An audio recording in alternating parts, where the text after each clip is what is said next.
মালহামাতুল কুবরা launch করার পরে আল্লাহ রাব্বুল আলামিন এই মুসলিম উম্মার এই দুরবস্থা কাটানোর জন্য ইমামুল মাহদিকে পাঠাবেন ইনশাআল্লাহ।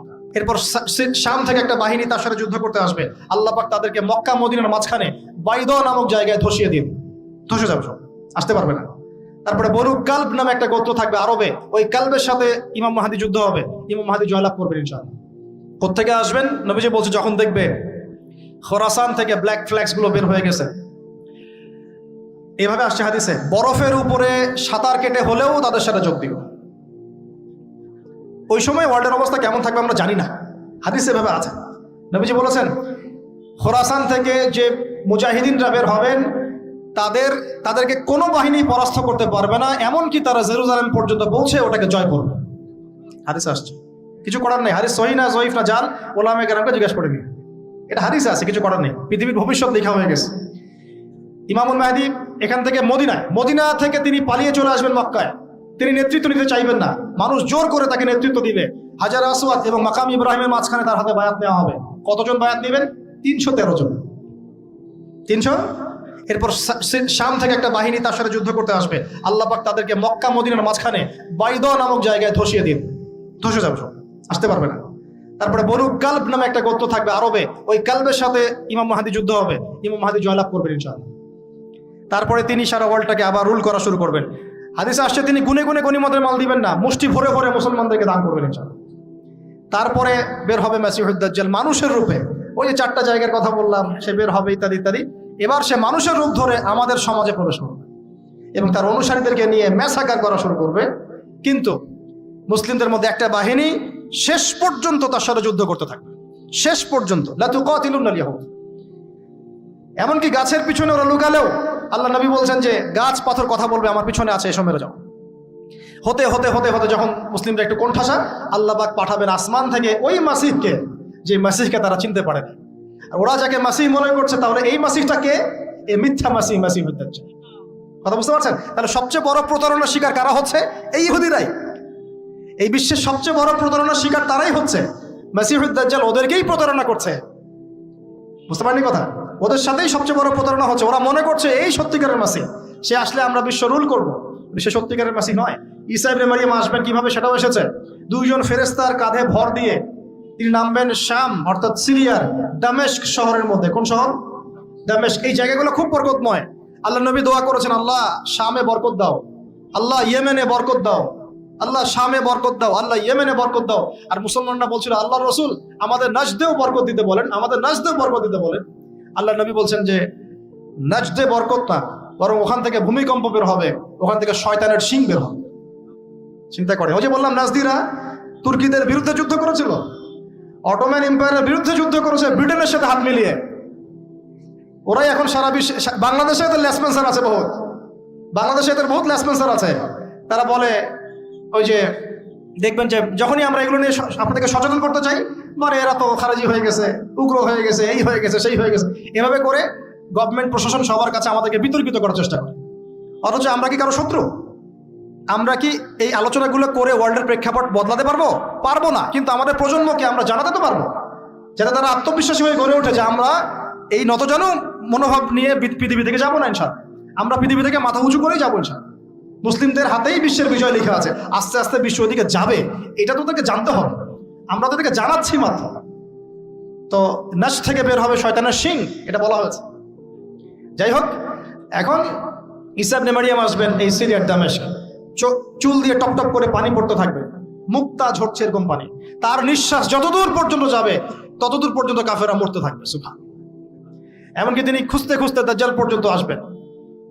দেখবেন যে মুসলিমদেরকে অবরুদ্ধ করে রাখা হয়েছে, বলবেন দরজা খুলে দাও, নামাজের ওয়াক্ত হবে, আজান দেওয়া হবে, ফজরের ওয়াক্ত। ভাই আমরা যদি ফজর মিস করি, আমরা আসলে ওই বাহিনীতে যোগ দিতে পারবো না, বেঁচে থাকলেও জানি না আমরা অত বছর থাকবো কিনা পৃথিবীতে, আল্লাহ ভালো জানেন, এটা আমরা জানি না। কিন্তু এই বিজয়ে সুবহে সাদিকের সময় লেখা আছে, আজান হয়ে যাবে, ইমামুল মাহদি তাকে বলবেন ইমামতি করুন আপনি। ঈসা ইবনে মারিয়াম বলবেন না, এই উম্মতের জন্য ইমামতির অধিকার দেওয়া হয়েছে। বলেন সুবহানাল্লাহ। তিনি ইমামতি করবেন না, বরং মুক্তাদি হবেন। দরজা খুলে দাও, নামাজ শেষে দরজা খুলে দেওয়া হবে। দাজ্জালকে খুঁজতে খুঁজতে খুঁজতে এই প্যালেস্টাইন, এই জেরুজালেমের বাবে লুদ নামক জায়গায় তিনি পৌঁছাবেন। যেখানে দেখবেন মাসিহুদ দাজ্জাল আছে। দাজ্জাল তাকে দেখার সাথে সাথেই লবণের মতো গলতে শুরু করবে, সেখানে তিনি তাকে হত্যা করবেন। একজন একজন করে এই সন্ত্রাসী যারা এখন এই নিরীহ মানুষদেরকে হত্যা করছে, এদেরকে হত্যা করা হবে একজন একজন করে, একজনকে ছাড়া হবে না। আমি জন্য বলছি, মন থেকে বলছি, এই যে এক একটা আমাদের বাচ্চা, আমার এক একটা বাচ্চা রক্তের প্রতিশোধ নেওয়া হবে ইনশাআল্লাহ। আমাদের এক একটা বোনের ইজ্জতের প্রতিশোধ নেওয়া হবে ইনশাআল্লাহ।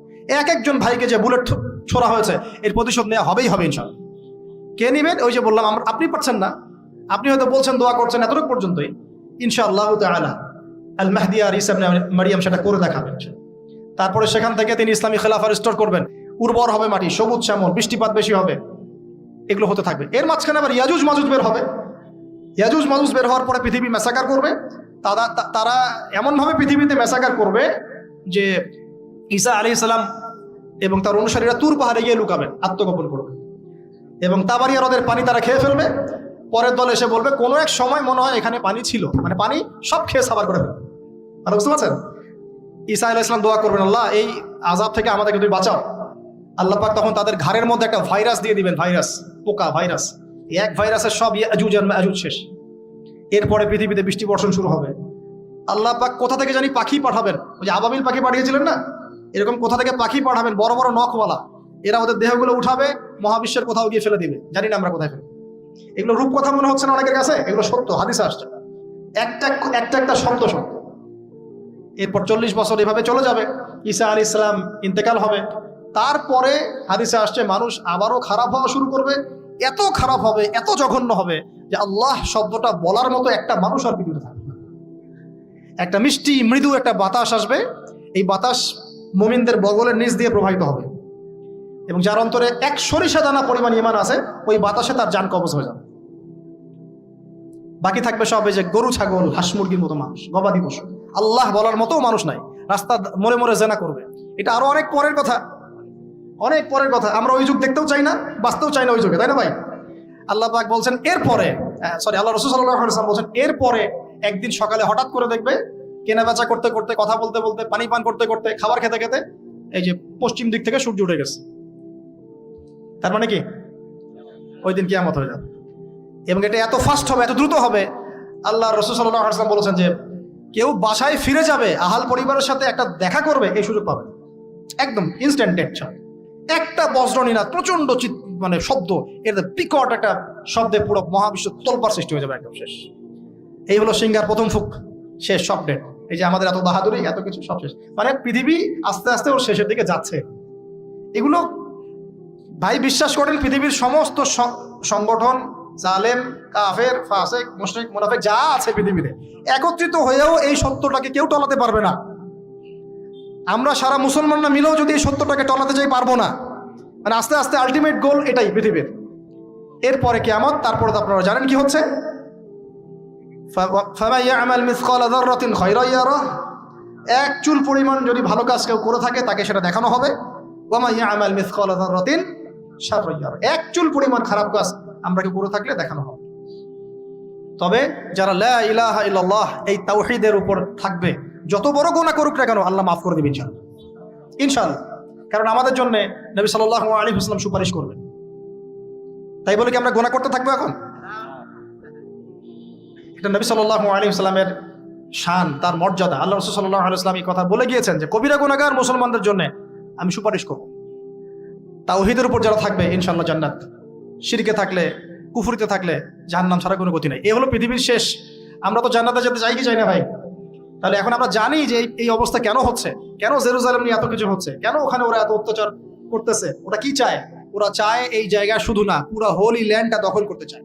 তারা দাজ্জালের জন্য মঞ্চ প্রস্তুত করতে চায়, সোজা কথা। তারা মুসলিমদেরকে সেখান থেকে বের করে দিয়ে ওই জায়গাটা একটা দাজ্জালীয় স্টেট কায়েম করতে চায়। সেখান থেকেই মাসিহুদ দাজ্জাল বিশ্বকে নেতৃত্ব দিবে, এমনটা আসতেছে ভবিষ্যৎ। তবে সেই নেতৃত্ব, সেই রাজত্ব, সেই ক্ষমতা চিরস্থায়ী হবে না। মুসলিমরা আবার জেগে উঠবে ইনশাআল্লাহ। ওই জায়গায় ঈসা আলাইহিস সালাম যতক্ষণ খেলাফা কায়েম করছেন না, কিয়ামত হবে না। তো এখন আমাদের কাজ কি বলেন? চুপচাপ গল্প শুনলাম, হাত গুটিয়ে বসে থাকবো?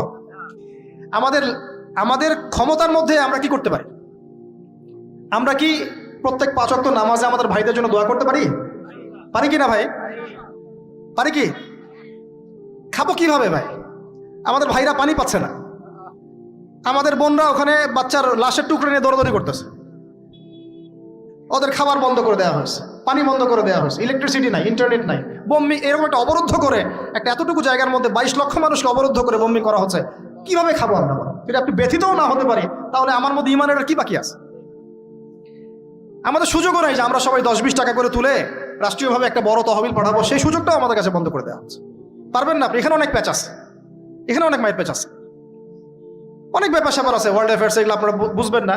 আর অনেক ক্ষেত্রে আমাদের পলিটিশিয়ানরা মাজুর, কিছু করার নাই, তারা যদি চাও তাও কিছু করতে পারবে না। এইভাবে আপনাদের হাত পা আমাদের বেঁধে ফেলা হচ্ছে চতুর্দিক থেকে। তো আমরা তো দোয়া করতে পারি কমপক্ষে, নাকি? প্রত্যেক ফরজ নামাজে দোয়াটা করতে পারি তো। কুনুতে নাজেলা পড়বেন, কুনুতে নাজেলা মানে জালেমের উপর বদদোয়া, এটা পড়বেন শেষ রাত্রে। ইনশাআল্লাহ আল্লাহ পাকের কাছে দোয়া করলে আল্লাহই ফয়সালা করবে ইনশাআল্লাহ। আমরা দোয়া করবো আমাদের মুসলিম ভাই বোনদেরকে আল্লাহ হেফাজত করুন, তাদেরকে আল্লাহ পাক যেন খাবারের ব্যবস্থা করে দেন, পানির ব্যবস্থা করে দেন, তাদের জান মাল সম্মান যেন আল্লাহ হেফাজত করেন, আল্লাহ পাক তাদেরকে জালেমের হাত থেকে যেন হেফাজত করেন। আমরা সব ধরনের জুলুমের বিরুদ্ধে।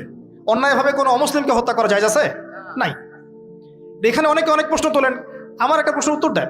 1917-18 সালে এসে ওরা যখন আমাদের ভূমিগুলো দখল করা শুরু করলো, দখল করে আমাদেরকে উচ্ছেদ করা শুরু করলো, ওই সময় থেকেই কি তারা যুদ্ধের সূচনা করে নাই? বলেন তো, যুদ্ধটা কি এখন শুরু হয়েছে? 100 বছর থেকে চলতেছে এটা তো এমন নয়। আমরা যখন আক্রমণের শিকার হয়েছিলাম 71-এ, আমাদের বাপদাদারা গেরিলা ওয়ার করেছিল না? তখন কি তারা সন্ত্রাসী ছিল? আমরা যদি তখন হাত পা গুড়িয়ে বসে থাকতাম, তখন তো পাকিস্তানিরা আরো চেপে ধরতো আমাদেরকে, পুরো জায়গায় দখল করে ফেলতো, তাই করতো না? তাহলে যাদের জায়গায় এভাবে দখল করে ফেলছে তারা যদি প্রতিহত করে, প্রতিবাদ করে, কথা বলে, ঢিল ছড়ে, আপনি কি তাকে সন্ত্রাসী বলবেন? আমরা দোয়া করবো আল্লাহর কাছে, আল্লাহ পাক যেন আমাদের ভাই বোনদেরকে হেফাজত করেন, আল্লাহ পাক যেন আমাদের মুসলিম বিশ্বের নেতাদেরকে একত্রিত হওয়ার তৌফিক দান করেন, ঈমান দান করেন, আল্লাহ পাক যেন তাদেরকে ঐক্যবদ্ধভাবে এই জালেমদের বিরুদ্ধে পদক্ষেপ নেওয়ার তৌফিক দান করেন।